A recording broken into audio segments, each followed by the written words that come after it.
il y a du mieux. Vraiment. Bon, si vous avez suivi depuis le début, vous devriez savoir que moi et le catch, ça fait deux. Et après avoir vu le premier film crossover entre Scooby-Doo et la WWE, j'ai pas été ultra convaincu. Donc ouais, c'est ce second film, je l'attendais pas avec une vraie ferveur, mais j'ai été plutôt agréablement surpris. Vraiment, c'était plutôt sympa à voir. Ah, pas un des meilleurs films Scooby-Doo, mais sympa, sympa. Parce que on sent toujours le petit côté suçage de couilles, hein, c'est toujours présent. Hein. Ah, la WWE participe, donc il faut qu'on mette bien en avant ces différents catcheurs, vous voyez. Mais en même temps, on leur donne à une bonne partie d'entre eux un rôle beaucoup moins rentre-dedans dans ce qui est vraiment glorification. Il y a ça, c'est clair, mais pas à ce stade, pas au même stade que le premier film. Donc déjà, ça passe beaucoup mieux. Et vous partez aussi sur un délire qui va un peu au-delà du combat de catch. Il y a un peu de ça, hein, on va mettre ça un petit peu en avant, mais il y a plus puisque c'est une course de voitures complètement tuner n'importe comment, qui n'ont aucun sens, parce que oui, c'est clair et net, ce film en fait des caisses, et ce n'est pas du tout réaliste sur la quasi-totalité des points que ça met en place. Vraiment, hein, d'ailleurs, je vais en parler tout de suite, autant se lancer directement dans l'histoire. Ça commence sur la WWE qui organise une espèce de super course dans un circuit dangereux avec différentes équipes formées de différents catcheurs. Et il y a direct notre gang qui est là. Au début, on essaie de nous faire une petite surprise sur le fait que Sammy et Scooby regardent ça à la télé, mais en fait, ils sont dans une petite buvette qu'ils dirigent un petit peu parce que McMahon les a appelés, Monsieur McMahon du premier film, les a appelés pour qu'ils soient là, un peu en guise de récompense pour ce qu'ils ont fait dans le premier film. Ça essaye de faire gaffe à la continuité avec le premier film, ce qui est plutôt sympatoche. Et ouais quoi, c'est de la course de Monster Truck en fait, hein. C'est des gros bolides complètement abusés que évidemment nos différents catcheurs savent conduire parce qu'en plus d'être super doués au combat, ce sont des as du volant. Et on va essayer un peu de nous la jouer les fous du volant version WWE. C'était plus ou moins ça. Ce qui, déjà, étant un petit peu les possibilités, puisque on va avoir autre chose que du combat, mais ça va être l'excuse pour énormément de délires de cascade qui devraient être beaucoup mieux surveillés. Je tiens à préciser que vraiment, si on devait voir ça d'un point de vue un tant soit peu réaliste, ce serait ultra dangereux, quoi. On aurait affaire à des gros irresponsables qui n'ont aucun système de sécurité, alors que c'est des bolides qui se roulent dessus entre eux, qui se cognent, qui manquent à plusieurs moments de se casser la gueule. Il y a même les catcheurs qui montent dessus, qui font des cascades par-dessus leur véhicule. Les véhicules, ils peuvent flotter s'ils veulent. Il y a un système de parachute parce qu'à un moment, il y a un virage dangereux et donc ils doivent faire une grande chute, etc. Évidemment, ce genre de truc ça devrait pas déjà se faire, mais il devrait y avoir un système de sécurité. Il devrait y avoir des gens pour surveiller à la bonne marche et être réactifs dès lors qu'il y a le moindre accident. Mais il n'y a personne, hein, mais ça c'est le truc très gros et un peu con, hein, en dépit du fait que j'accepte le fait que vous partez sur ce délire-là. Évidemment, là, c'est un délire assumé. Je trouve quand même que le fait d'avoir absolument aucune équipe de sécurité, c'est un peu gros. Un petit peu gros. Et il me semblait que vous y avez un tout petit peu réfléchi dans le premier film, mais là, pas du tout, quoi. Mais voilà, c'est un peu le truc. Ça va être le délire. Et tel quel, voilà, ça amène la partie la plus sympathique, la plus cool de ce film en soi, c'est le fait que ouais, on a des courses de voitures avec des tonnes de modèles différents. Et je suis pas ultra fan du Monster Truck ou de la WWE une fois de plus, mais vous y mettez à fond et ça se sent que vous avez pris plaisir à faire ça et ressent ce plaisir à travers l'action, l'animation que vous mettez en place. C'est bien, hein, j'aime bien. Ça passe bien cette partie-là. Bref, cette course en question, alors que donc notre Scooby Gang est déjà présent, Il n'y a pas de truc qui va les amener là par magie ou par coïncidence, c'est juste que c'est normal, il y a le passif du premier film qui fait qu'ils ont été invités ici. J'aime bien ce souci de continuité pour les mettre directement sur place. Va y avoir 6 équipes en particulier qui vont faire un grand parcours dangereux en 3 jours avec une phase de qualification, j'ai pas très bien compris ça. On voit que 6 équipes au bout du compte. Hein. Oui, il va pas y avoir 50 000 véhicules. Ouais, la première phase, il me semble que c'est la phase d'élimination. On prend ceux qui vont les plus vite et les autres, tant pis pour leur gueule. Apparemment. Ou c'est juste une petite exhibition. Tiens, on se montre, regardez nos 6 équipes qu'on a déjà prévues et puis... Je ne sais pas, c'est pas super clair. Et j'imagine qu'il est temps que je vous parle un petit peu de ces équipes que je ne connais pas par cœur, en tout cas en termes de nom, parce que c'est pas simple. Alors déjà, il y a les Matadores, les stéréotypes mexicains. J'ai pas grand chose à dire sur eux. Ils sont des lutteurs mexicains qui sont des gros stéréotypes. Il y a l'équipe russe, c'est un couple russe, stéréotypé là aussi, sur lequel on jouera un tout petit peu, mais bon, on va en parler. Et il y a un groupe de 3 mecs avec 2 tarés qui s'appellent Stardust et Goldust. Ils sont juste ultra space, que signifie notre vie, est-ce que l'espace pense pour nous, etc. Oh. Et c'est le délire de ces 2 personnages durant tout le film qui n'apporte rien. On appuie que c'est les fils d'un autre catcheur qui participe à la compétition, on va en parler dans pas longtemps. Il y a celui-là, il y a l'équipe de Paige et Miz qui fait son retour. Il me semble que Paige aussi était présente dans le premier film. J'ai pas tout en tête. Hein. Je me souviens de Monsieur McMahon, je me souviens de Miz. Il me semble que Triple H aussi était présent. Puis vous me demandez beaucoup de trucs là, je fais de mon mieux, hein. Je m'en fous royalement, je tiens à le dire une fois de plus, hein, je m'en fous royalement. Donc, si je tiens à parler de Miz, c'est parce que c'est celui qui m'a le plus marqué dans le premier film, dans le sens où c'était celui qui acceptait vraiment d'être ridiculisé. Et il a un peu repris cette mentalité. Mon personnage, c'est vraiment un gros matu-vu qu'on n'hésite pas à ridiculiser un petit peu.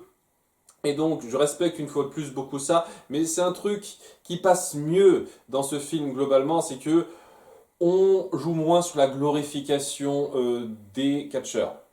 Ils sont glorifiés, mais pas autant. Et on ose même faire certains trucs, dont je parlerai un peu plus tard, pour bien en diaboliser un petit peu certains, et pas juste Miz. Parce que Miz est diabolisé, c'est sûr, hein, un petit peu, parce que c'est le gros matu qui se la pète, il est un petit peu imbuvable pour sa partenaire.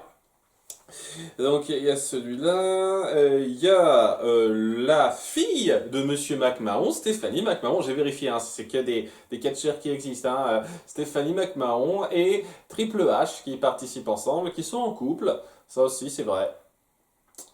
C'est le nombre de trucs que j'ai dû rechercher dont j'en avais rien à foutre, bah, ils sont en couple pour de vrai. Et ils participent alors que c'est elle qui avait lancé cette idée-là. Et son père n'était pas pour qu'elle participe à ce genre de compétition un petit peu dangereuse. Ça ne me dérange pas de mettre en danger la vie de tous les autres. Dire ouais, c'est des tonnes de cascades qui pourrait tuer n'importe qui facilement, hein, même les gens les plus musclés, même les plus grands cascadeurs au monde, mais bien entendu des catcheurs, il n'y a pas de problème. Mais ma fille, pas sûr, hein, ouah ça, on va jouer un petit peu sur ce truc-là, et elle veut participer, parce que je veux prouver que je suis forte, et ça essaye de jouer sur le côté, je veux te protéger, et moi je veux prouver que je suis forte, et je veux pas être dans ton cocon, ce genre de truc, et... C'est déjà eu 50 000 fois, mais bon, hein, c'est bien de reprendre des formules qui ont prouvé qu'elles marchaient un petit peu quand même. Pas très marquant ça. Et donc le dernier, le plus important, c'est l'Undertaker.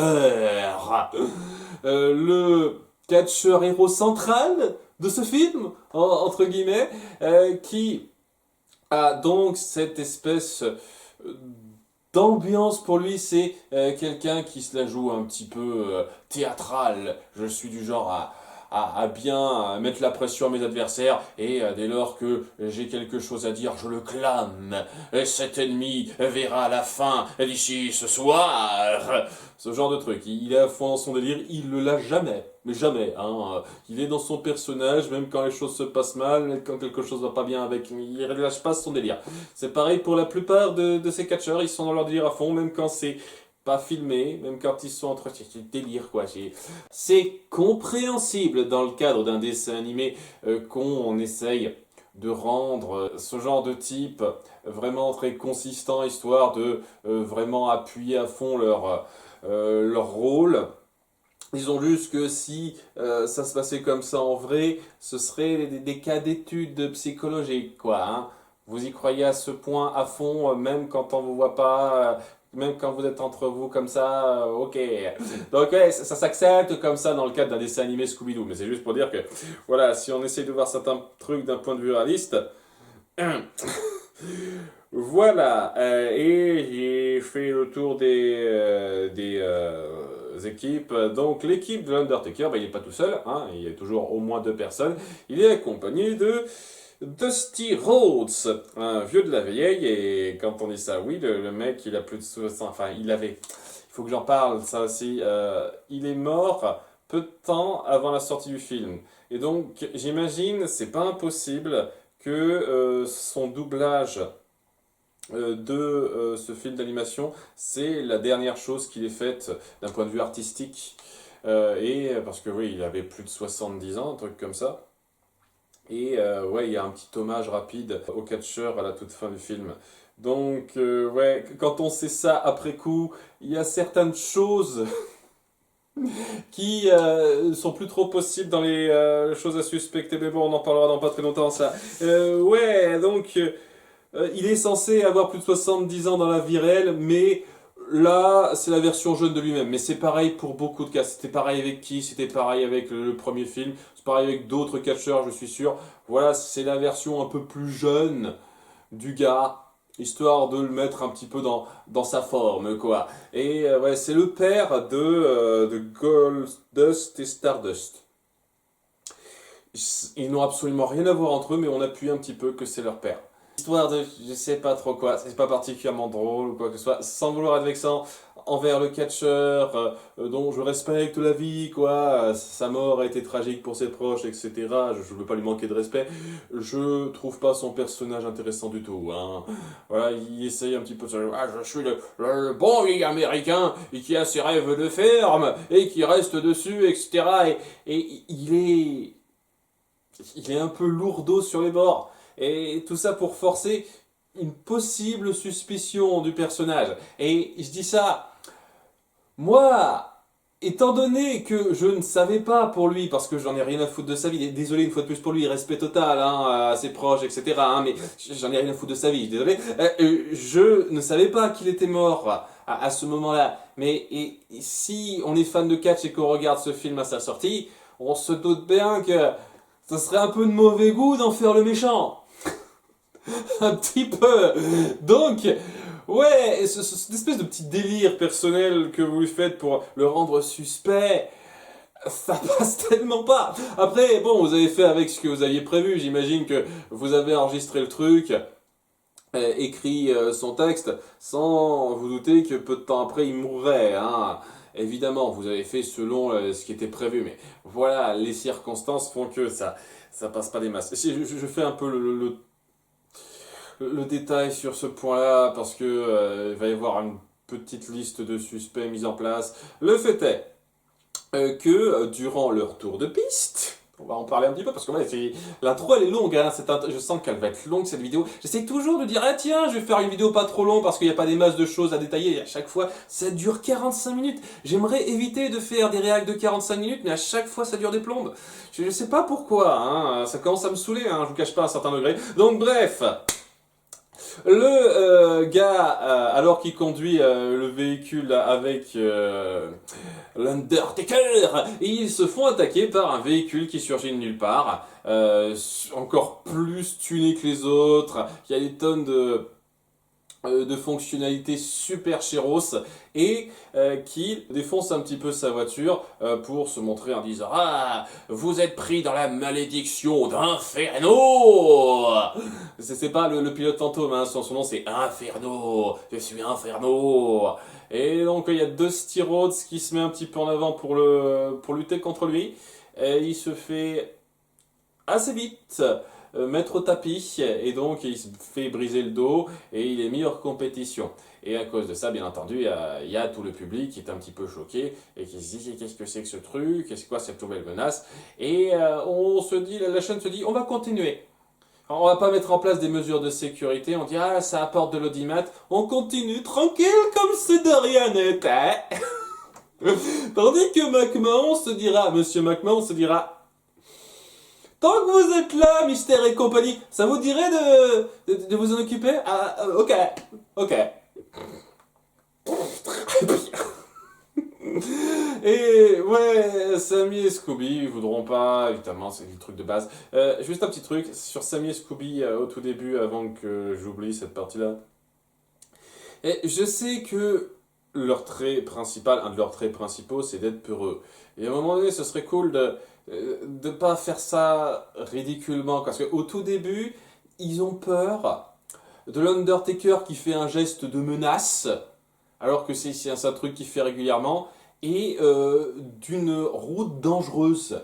Et c'est même pas qu'ils voient directement devant eux, c'est juste un plan de route dangereuse. Ah mon Dieu, ça fait peur. Waouh, ça va, je sais que vous êtes peureux, vous avez peur de pas mal de notions, mais soyez pas des lopettes juste pour le principe d'avoir peur de trucs, quoi. C'est quoi ce truc? Qu'ils aient peur de ce pilote fantôme et de ce qu'ils risqueraient en participant à la course plus tard, c'est logique, mais j'ai peur de ça, c'est complètement con, je sais pas pourquoi. C'est le petit détail que j'ai trouvé stupide au tout début, ça. Bref, j'ai oublié de parler aussi du nom de la course que j'ai pas compris qui s'appelle Muscle Moto X. Pas motor, moto. Pourquoi moto? Il n'y a pas de moto, c'est des gros camions bien. Il n'y a aucune moto sur le circuit. J'avais pas compris pourquoi ça s'appelle comme ça. C'est le petit détail, comme ça, tant que j'ai des détails en tête. Donc, l'enquête est lancée. Voilà, hein, alors qu'on a les différentes équipes mises en place, les différents suspects en plus. Je vous cache pas que ça m'a fait bizarre parce que moi j'étais un petit peu en mode ils vont nous la jouer comme le premier film. C'est-à-dire que voilà, les catcheurs bien connus, on va pas une seule seconde les considérer comme des coupables potentiels, etc. Mais on va assez vite durant le film le l'appuyer ça. Néanmoins, ouais, il y a euh, deux, trois autres personnages à part qui peut-être font partie de certains de certains trucs de la WWE, mais qui sont pas directement des catcheurs ou des commentateurs, puisqu'il y a des commentateurs sportifs. Il y en a un, par exemple, qui s'appelle Kofi. J'ai mal écrit son nom, je m'en fous. Kofi quelque chose. C'est un commentateur connu qui existe vraiment. Il y a aussi un autre commentateur, je sais plus comment il s'appelle, qui était là aussi, qui existait là. Le mec. Je me suis dit c'était peut-être un possible suspect, il était bien mis en avant et c'est lui qui a interviewé, qui commentait beaucoup les images de course et sur son drone qui pilote à la statique. Putain, je me dis c'est quoi ce délire, il se prend pour statique le gars. Mais une fois de plus, il faut pas prendre ça d'un point de vue réaliste. Hein. Un commentateur fait ça, c'est bon, il crève. Hein. Personne présente comme ça. Ça fait partie des délires qui font plus marrer qu'autre chose. Quoi. Je veux dire, je prends ça. Vous êtes dans votre délire, vous l'assumez. Je respecte, je respecte, je respecte. Ça fait bizarre la première fois, quoi. Hein. Et ouais, donc les deux autres suspects un tout petit peu mis en avant, c'est d'une part, si j'arrive à retrouver son nom, Walter Pauls, le producteur de l'événement et qui est super content, qui est tous ces grands noms qui participent et qui, évidemment, rapportent du pognon, mais également cette menace de Inferno qui fait de la pub en plus, quoi. Il est content, donc c'est tellement basique comme suspect potentiel. Et il y a Big Ulf, ou Big Ulf, un truc comme ça, le mécano du coin, qu'on met un petit peu en avant. Et étant donné qu'il participe à réparer les différents véhicules, c'était peu de chances qu'il se fasse partie des suspects, mais bon, c'était une possibilité. Et ouais, il n'y avait pas des masses de possibilités pour moi, c'est là que je me suis dit, est-ce que ça va vraiment être un personnage célèbre connu ce coup-ci? Alors bon, je vais pas vous donner la réponse tout de suite, évidemment, mais c'est plutôt intéressant ça. Néanmoins, maintenant qu'on a mis tout ça en place, on va s'attarder enfin sur le scénario et les différentes sous-intrigues qui vont avoir lieu. Le scénario principal donc sera centré sur ce mystère-là évidemment. Le Scooby Gang aura eu vent d'une légende, parce qu'il y a toujours une légende à la con qui ne signifie pas grand-chose. Il y avait déjà dans les années 30 quelqu'un qui s'était attardé à s'attaquer aux coureurs parce qu'il voulait avoir cette espèce de mont de course pour lui tout seul. Ça n'ira nulle part. Il y a Sammy et Scooby qui se baladeront dans leur coin. Il y aura un des membres des Matadores qui sera super joueur avec Scooby pour aucune raison particulière, parce qu'il est fan. C'est pas impossible que le catcheur en question soit un super fan de Scooby-Doo, et donc on lui dit ah il est super fan, on va le faire super fan de Scooby-Doo dans ce film. Ça me surprend pas, mais ça fait super bizarre en tant que personne qui sait pas ça, quoi. Hein. Ça sort de nulle part pour moi. Et bah surtout Sammy et Scooby qui tomberont sur l'Undertaker, qui les reconnaîtra. Vous êtes les deux zozos qui ont vaincu l'ours fantôme? Non. Scooby a aidé à participer contre l'ours fantôme, mais Sammy il a rien fait du tout. Hein. Et Scooby n'a pas tout fait tout seul. Mais bon, souviens-t'en comme tu veux, mec. Le fait est que voilà, ils seront un petit peu remarqués par lui. Pour l'instant, ça ira pas très loin, mais il va y avoir quelque chose d'amené plutôt intelligemment. Dans l'absolu, dans le sens où McMahon veut que sa fille soit remplacée par quelqu'un. Et il envisage Sammy et Scooby à la place. Parce que bien entendu, c'est toujours les boucs émissaires, il y a que ces deux-là de possibles. Techniquement, étant donné qu'ils ont été catcheurs honoraires, ça peut être pris comme ça, j'imagine. Mais voilà, Stéphanie, elle veut pas l'entendre de cette oreille, elle veut participer, je vais me prouver. Donc, elle voit que l'Undertaker, il a pas son pote Rhodes avec lui, puisque voilà, Dusty, il est un peu blessé. Je lui dis, pour le remplacer, et si Sammy et Scooby prenaient sa place? Et l'Undertaker, il dit, ok. Il y a le producteur qui dit, très bien, ça fera plus de d'audimat, parce que voilà, il y a ce chien et cet adolescent qui marqueront un petit peu les gens. Il dit adolescent, hein. C'est génial! Lui donner comme copilote un adolescent et un chien? Waouh, sacré adolescent. Bref, il force un petit peu le trait grâce à Stéphanie, donc à cause de ça, Sammy et Scooby sont pris pour remplacer Dusty Rhodes auprès d'Undertaker, et Stéphanie continue comme elle l'entend. Donc c'est amené de façon assez fluide. Et ça va être le début de la mise en place de différents sous-intrigues, parce que bon, il va y avoir les 3 journées de course qui vont s'enchaîner, et durant cette partie-là, la partie la plus importante, l'intrigue centrale, j'en parle juste après, il va y avoir des petites sous-intrigues qui sont pas extra, je ne trouve pas extra, mais qui ont au moins le mérite de ne pas mettre les catcheurs sous un jour ultra glorifié. Donc j'ai déjà parlé du cas Miz qui est donc insupportable avec Paige, et Paige en a un petit peu marre de lui, c'est déjà ça. Mais il y a également le couple russe qui se dispute parce que le mari est pas assez performant. Au volant, je sais pas pour le reste, mais au volant il est pas assez performant.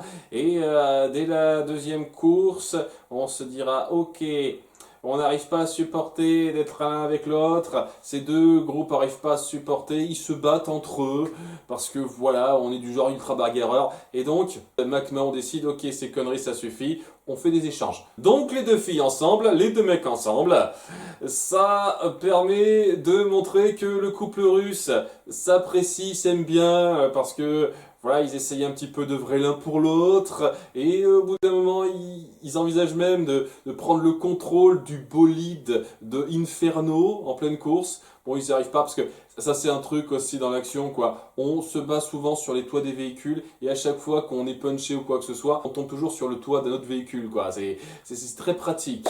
C'est...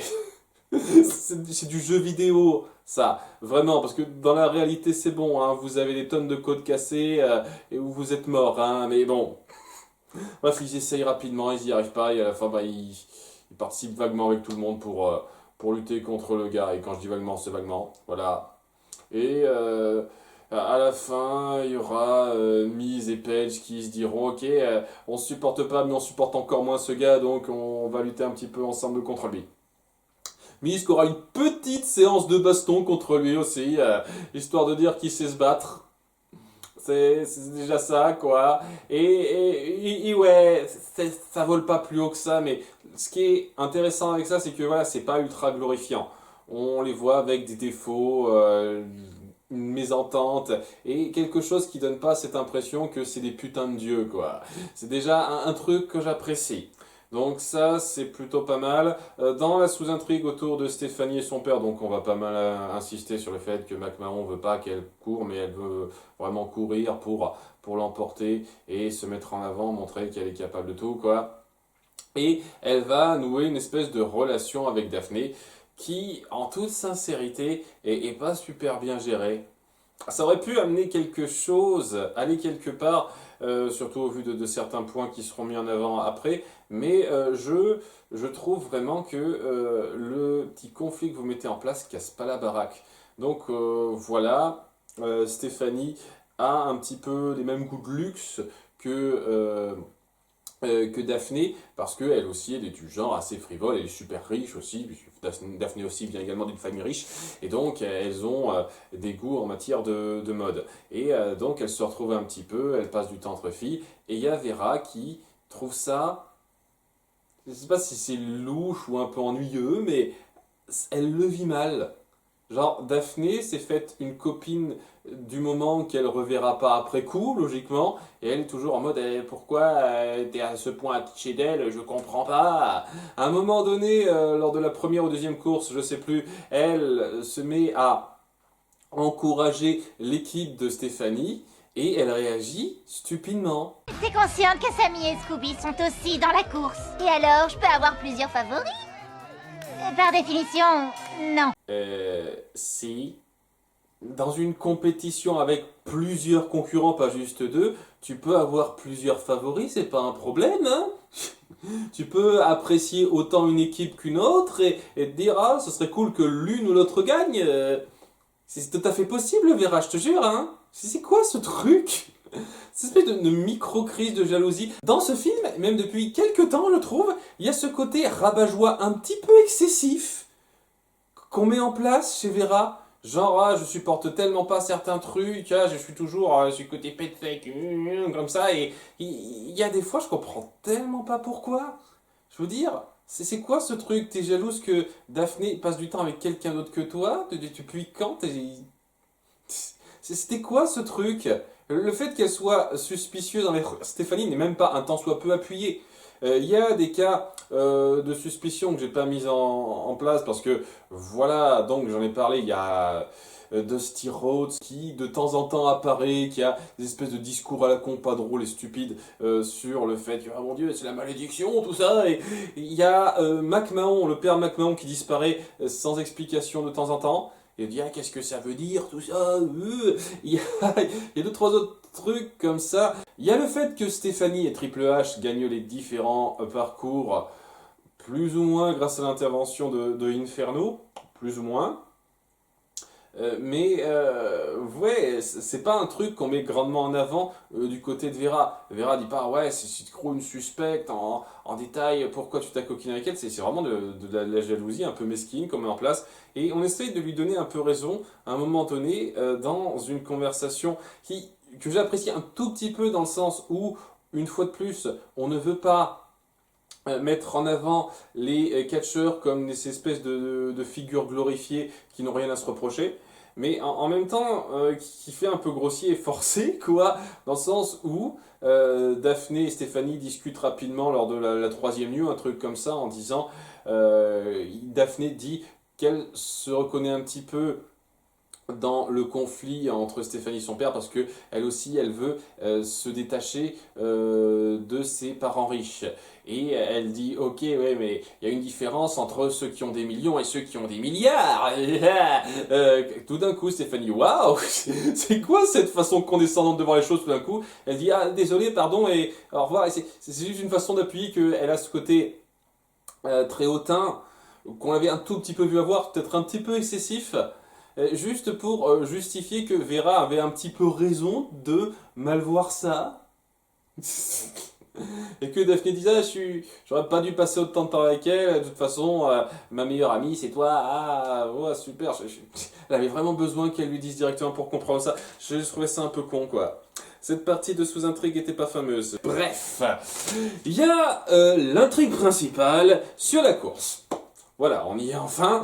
Et le fait que étant donné qu'il va y avoir Scooby et Sammy qui vont courir avec l'Undertaker, il faudrait faire quelque chose sur le fait que son véhicule a été attaqué, il a été détruit la première fois, le premier jour. Et donc, une idée de Fred, après ça, c'est de bosser avec le mécano pour faire une version améliorée du véhicule en utilisant les pièces détachées, enfin les pièces qui restent, et en ayant bossé toute la nuit dessus comme un grand, en ayant trouvé une espèce de nouveau hobby. Il dit ouais avant mon truc c'était les pièges mais maintenant la mécanique ça a l'air d'être trop mon truc, c'est un truc que je découvre maintenant. Je veux dire, t'es fan de ta Mystery Machine, bien entendu que tu connais en mécanique de voiture si t'es fan de ta Mystery Machine et que tu la bichonnes, c'est logique, c'est pas un nouveau truc pour toi, faut pas traiter ça comme un nouveau truc, c'est un détail comme ça. Bref, il bosse toute la nuit, ce qui le rend super crevé le lendemain. Et il a créé une espèce de buvette hot dog monster truck. C'est un peu con, mais assez marrant. Et donc, ouais, l'Undertaker au début dit et on va faire avec. Ce que vous voulez, on va faire avec. Et Fred, il n'a pas le temps de leur dire parce qu'il est trop crevé qu'il faut appuyer sur le bouton rouge pour activer des propulseurs. Ce qui fait qu'il va être loin derrière tout le monde durant la première course. Et quand je dis loin, c'est pas super bien mis en scène, c'est un petit détail quoi, mais il est censé rouler beaucoup moins vite, mais durant les premières scènes de cette course, on les voit genre à quelques dizaines de mètres derrière, c'est-à-dire qu'ils sont derrière de façon un peu notable, mais jamais de façon ultra poussée quoi. C'est un peu bizarre, surtout quand une scène plus tard, une scène importante plus tard, il aura un retard très notable sur eux ce coup-ci. Donc c'est très bizarrement mis en place. Mais bon, ouais, c'est un parcours d'obstacles un peu particulier. Et au bout d'un moment, ils doivent passer sur un pont, mais c'est là que Inferno apparaît. Inferno apparaît avec son espèce de queue de scorpion lance-flamme au bout de son véhicule. Et parce que voilà, il y a possibilité de faire ce genre de truc, une fois de plus, qui brûle le pont par lequel il passe. Et donc tout le monde arrive à passer parce que bon, c'est en train de brûler pour l'instant, ça va, seulement voilà, il y a notre groupe qui est derrière et qui a un petit peu de mal.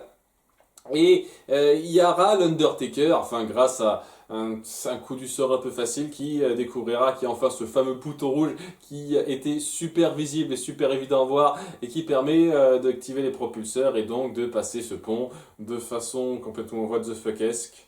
Je sais pas si vous vous souvenez de la scène de Legolas dans le Hobbit 3. Ben c'est ça, quoi. C'est la scène de Legolas dans le Hobbit 3. C'est un peu n'importe quoi, mais c'est fun. Mais c'est fun. Et grâce à ça, il arrive à finir deuxième du classement en arrivant à échapper de peu à Inferno, alors que c'est Stéphanie et Triple H qui s'en sortent. Donc il se passe pas mal de trucs. Donc je l'ai dit, plutôt des sous-intrigues durant les différentes courses. La nuit qui vient, on voit Sammy et Scooby qui sortent prendre une petite collation et qui tombent rapidement sur le gars Inferno qui est en train de traficoter un des moteurs. Et ouais, donc ils sont pris là-dedans, mais il y a tous les catcheurs qui arrivent, surtout le Miz qui arrive à un moment donné, qui les aide un petit peu, mais voilà, tout le monde finit par arriver et ils se barrent, histoire de dire ah, ils trament quelque chose avec les véhicules, mais ça a pu être empêché à temps, surtout le mécano qui dit qu'il y a rien, et puis il n'y a rien, le lendemain tout va bien. Il n'y a pas de problème. Donc ça, c'est juste histoire de mettre en place quelques petits indices, puisqu'on y pense un tout petit peu, et c'est pas trop mal. C'est pas extraordinaire, mais voilà, le côté, le talc par exemple, qui est utile pour pour tout ce qui est gonflable, notamment les airbags. C'est intéressant, je savais pas que ça marchait comme ça, mais apparemment ça s'emploie pour ces cas-là. Et donc on va un petit peu jouer là-dessus, que ce sera présent. Bref, la seconde course, ça va être une course où il y aura une escale sur l'eau, qui au passage n'est pas indiquée sur la course, le passage par cette route marine n'est pas du tout indiqué sur le trajet de la course. Donc, ouais, c'est l'impression que vous n'y avez pas pensé sur le coup. Hein. Bref, tout le monde active la version canoë-kayak de leur véhicule et ça se passe un peu bien jusqu'à ce que Inferno arrive lui aussi qui a sa version canoë-kayak évidemment, hein, il a prévu le coup et qui fout un petit peu en l'air les coureurs en tout genre. Il y a Triple H qui sort un pied de son véhicule pour l'attaquer et une fois de plus ils se battent et ils retombent sur leur véhicule super facilement. Et ouais, quand tout le monde se bat un petit peu, c'est un peu compliqué. Et au bout d'un moment, c'est l'Undertaker qui finit par s'attaquer à lui. Parce que, voilà, je n'ai pas fait le topo en détail, mais je repars rapidement, quoi. Il est vraiment genre super théâtral. Il veut à tout prix se venger de ce qu'il a fait. Il verra dans la nuit noire ce qu'il attendra, ce genre de truc. Et donc, en essayant de lutter contre lui, il va être un petit peu séparé des autres, puisqu'il y aura une petite bifurcation. Et dans cette bifurcation, eh ben, le Inferno, il va démolir un petit peu leur radeau et ils pourront plus trop se déplacer. Et donc, ils seront mis à mal, ils seront sur le point d'être entraînés dans une chute d'eau et de crever, quoi. Et j'adore, une fois de plus, le fait qu'il n'y a aucune sécurité, personne qui se dit, tiens, je peux peut-être essayer de faire quelque chose. Même le commentateur. Alors, le commentateur, qui, une fois de plus, Kofi, je sais plus trop quoi, il essaye de dire, je vais peut-être essayer de les aider un petit peu.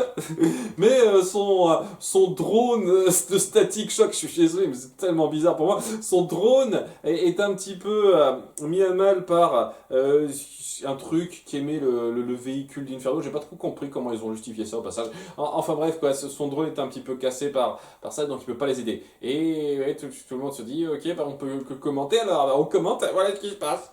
Ils sont sur le point de tomber à leur mort, ah là c'est incroyable. Oh, que pouvons-nous faire? Ah, si seulement il y avait une équipe de sécurité. J'ai des flashbacks de Dingo et Max 2 là. Bref, ils sont sur le point de périr dans la chute, mais en utilisant des saucisses, Undertaker parvient à sauver tout le monde. C'est des saucisses ultra fortes, hein, ultra puissantes, hein, parce que je pense que dans l'absolu, il résisterait pas au poids de 3 personnes, mais bon, hein, ils sont sauvés grâce aux saucisses. C'est super. Et donc, après ça, ouais, c'est un sauvetage miracle. Le problème, c'est que maintenant, il va pas pouvoir continuer la course, l'Undertaker. Seulement, voilà, en partageant son rêve à Sammy Scooby, qui consiste à créer un café-théâtre de marionnettes pour ses fans.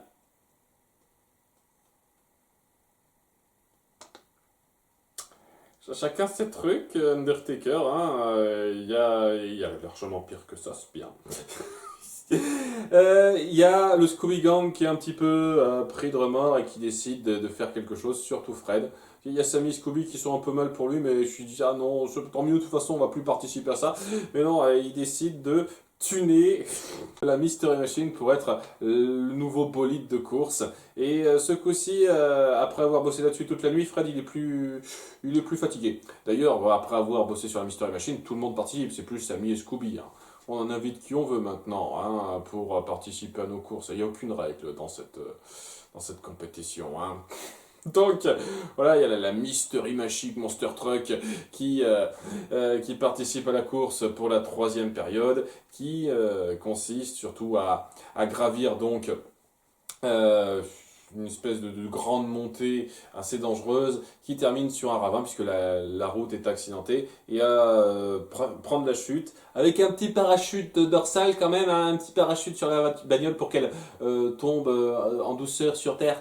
On part du principe quand même qu'il y a quelques logiques humaines dans ce monde, quoi, et dire pas, ouais, c'est bon, il n'y a pas de problème, vous tombez d'un précipice de 500 mètres, Tant que vous tombez un peu près plat, ça va. Non, non, on essaye un petit peu de garder cette petite logique, ce début de logique là.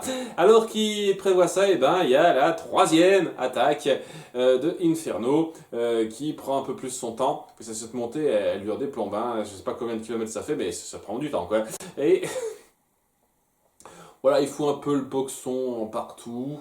On voit étonnamment jamais Stéphanie et Triple H durant cette course-là. Ceux qui auraient dû, après réflexion, me mettre la puce à l'oreille, il y a tout le monde qui participe un peu pour lutter contre ça. Mais à la fin, c'est évidemment entre l'Undertaker et lui, l'Undertaker qui se met sur son véhicule pour lutter contre lui, tandis que Sami et Scooby prennent le volant. Parce qu'il n'y a pas mieux qu'eux pour conduire. C'est pas, il y a Fred juste à côté, tu pourrais pas juste... Non, non, non, Sami et Scooby, ça doit être eux. Parce que merde, je sais pas. C'est un peu con, je trouve, mais bon. Donc, ouais, on essaye aussi de jouer sur le fait que, étant donné qu'ils ont bouffé je sais pas trop combien de bretzels qui représentent le parcours de la course, eh ben, ils connaissent le parcours de la course par cœur, donc ils savent comment prendre n'importe quoi. N'importe quoi. Enfin bon quoi, en tombant, en activant leur petit parachute, etc. dans un combat de chute, et ils finissent par faire un petit peu tomber Inferno.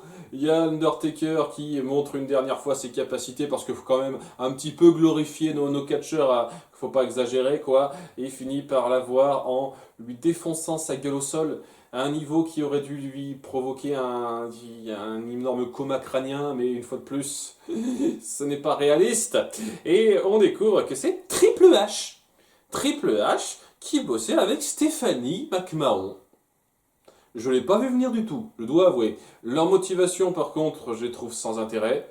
Je veux dire, elle voulait prouver qu'elle était très forte et se débrouiller toute seule et avoir la gloire, tout ça, tout ça. Je veux dire, voilà, elle peut le faire sans tricher. Si elle termine deuxième ou troisième, elle aura prouvé qu'elle sait bien se débrouiller. C'est pareil, quoi. D'autant plus qu'elle n'a pas besoin du prix. On dit qu'il y a un prix de 1 million de dollars pour qui sera le grand vainqueur, etc.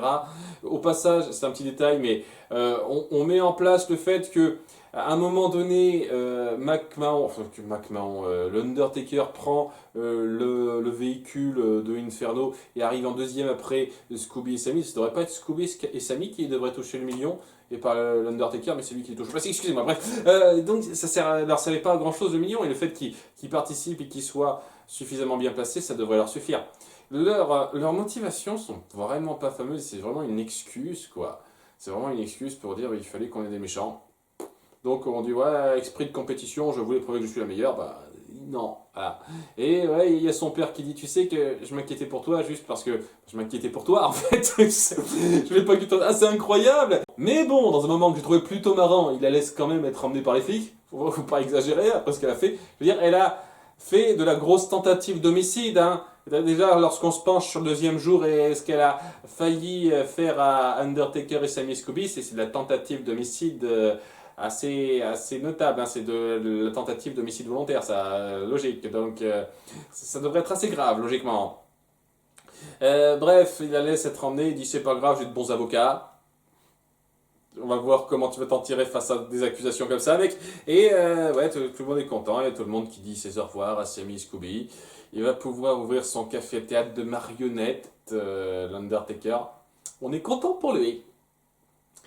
Et fin, sans grande cérémonie. Je vous cache pas que la fin était pas fameuse. Ça m'a un peu surpris, la révélation, parce que ça met en avant un truc que j'aurais apprécié voir dans le premier cas, c'est-à-dire le fait que c'est un des catcheurs, enfin deux des catcheurs, le coupable, et pas juste un mec lambda qui n'existe pas, qu'on a créé pour ce film, juste pour les dédouaner de quoi que ce soit et dire, voilà, ce sont des légendes, on ne peut pas oser leur faire ça. Non. Donc c'est cool ça. Et puis le fait est que oui, c'est bien Triple H et Stephanie McMahon qui doublent ces rôles-là, quoi, qui ont accepté de dépeindre ce genre de caractère de hautain, de gens de la haute qui se voient un peu au-dessus du lot. Donc j'apprécie ça. J'apprécie le fait que vos différents catcheurs aient accepté de jouer le jeu et de ne pas être juste des grandes stars glorifiées. C'est quelque chose que j'apprécie clairement en comparaison au premier film crossover avec la WWE. Et ce qui fait que ça a majoritairement réussi à me plaire. Je veux dire, ouais, il y a des moments que je trouvais un petit peu con, quelques sous-intrigues sans intérêt, mais j'ai à aucun moment donné été vraiment irrité par une ultra-glorification. Comme je dis, il y a un peu de suçage de couilles persistant, parce que voilà, ça doit être quand même quelque chose qui doit faire la promotion de la WWE, mais vraiment, c'était à un niveau très très moindre par rapport au film précédent, hein, largement. Donc j'ai grandement préféré. Et ouais, il y a pas mal d'interactions drôles, l'action était fun. Pas au même niveau de délire ultra haut perché que ce qu'on a eu dans le film précédent avec Kiss, mais fun! Film majoritairement fun. Je peux pas non plus passer outre pas mal de sous-intrigues, de gestion assez moyenne d'éléments que vous mettez en place non plus. Je trouve déjà que oui, les motivations des méchants, ça commence à me manquer. Les cas où lorsqu'on révèle un méchant, ça a un poids particulier en fait. Alors c'est un peu cool que ça essaye de justifier certains moments. Ça dit oui qu'ils ont réussi à de l'échange avec des mannequins et de la télécommande à distance évidemment. Donc on essaye de justifier ça de façon acceptable, mais ouais, motivation et pourquoi on fait ça en gros, moi je dis c'est un peu chiant ça. Lorsqu'on se penche sur des cas beaucoup plus anciens maintenant, parce que ça commence à faire un petit peu, et ben il y avait vraiment des moments où on était un peu pris dans les motivations des méchants. Ça avait une petite signification quand même.